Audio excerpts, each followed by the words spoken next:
name is Dr. Andrew Barron. I'm the Chief Medical Officer for Terry Riley.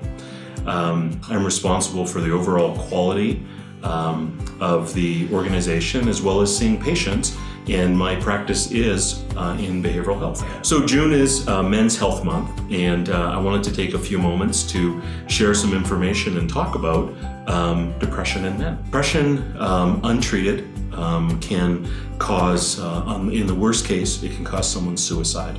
The loss of a loved one is a horrible experience, and especially when that's related to suicide. So I think that's why it's very, very important. The other thing that's really important about depression is that it makes for people to have a very difficult life. They're very can be very disengaged with their families, their friends, not do well at work, really lose interest in who they are and the people around them, and that's why it's so important for us to talk about depression. Traditionally, men are much more reluctant to come in when they've got some of those early signs, even late signs of depression. And especially for men, they often feel that it's almost a sign of weakness. If they say, I'm feeling down, I'm not getting any pleasure out of life, I'm irritable, I can't sleep, I'm either not eating or I'm eating way too much, I've lost interest in all the things I love to do.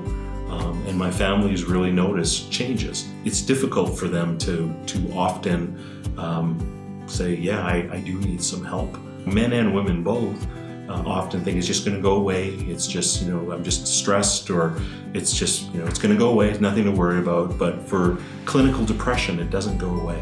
It stays there and often will get much, much worse and leads to a great deal of disability and life dissatisfaction. For depression, it's really important.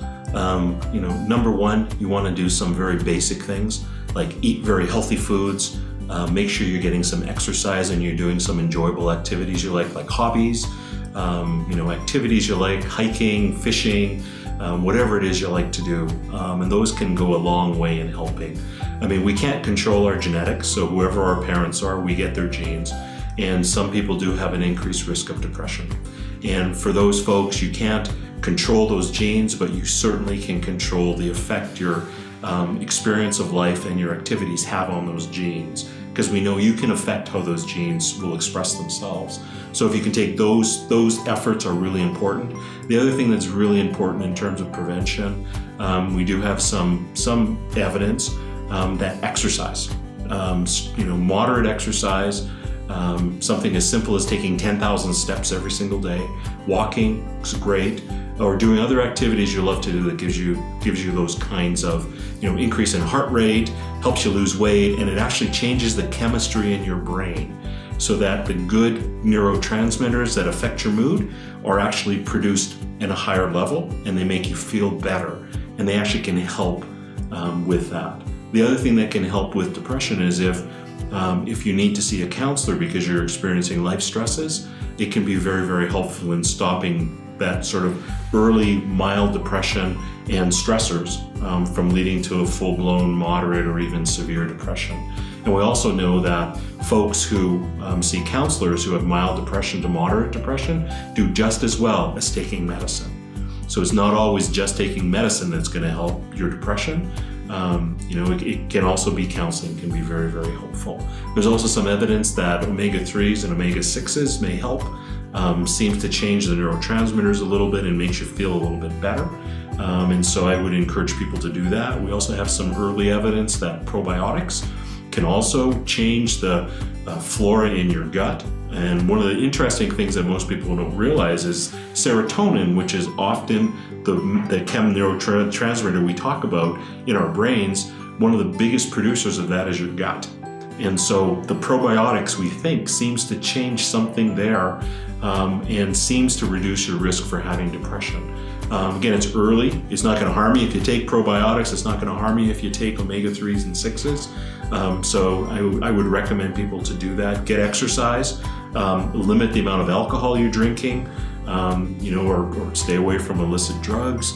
Those can all be very, very helpful. One of the other things that is sort of central to reducing your risk for getting depression is to have a friend that you know you can talk to, you can depend on, or your spouse that you really can talk with and share your feelings and your thoughts, as opposed to keeping them all bottled up inside. And so those are some of the basic things you can do that can help you with depression. Terry Riley Health Services can really be a very good resource for people who are suffering from depression. So if you're a man out there and you're feeling, whether it's you categorize it as being stressed out, irritated, lacking, interest in the things you used to love to do, not getting a lot of pleasure out of life and joy out of life, and just feeling sad and you're not really sure why, we can definitely help you. We have psychiatric providers, we have behavioral health providers, we have behavioral health counselors that can be very helpful, and in fact it can start with your primary care provider. And so I would recommend that you give us a call, and we're very, very happy to schedule you to come on in and see someone. Usually it starts with a primary care provider who can provide a lot of help for those that have a mild depression. And then we also have an integrated model here whereby if you come in for your primary care visit and the primary care provider feels that it would be really helpful for you to speak to someone who can help, like a behavioral health consultant, which is like a counselor, short-term counselor, and they also are on staff at most of our clinics, and so it's a very seamless effort for you to be able to be seen by the behavioral health consultant.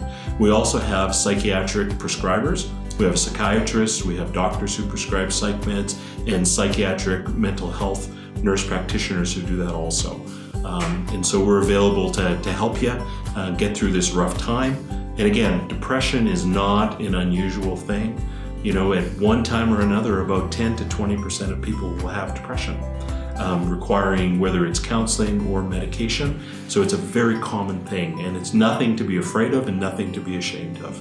And if you want to come on and see us, you can call 467-4431, and we're happy to schedule an appointment for you.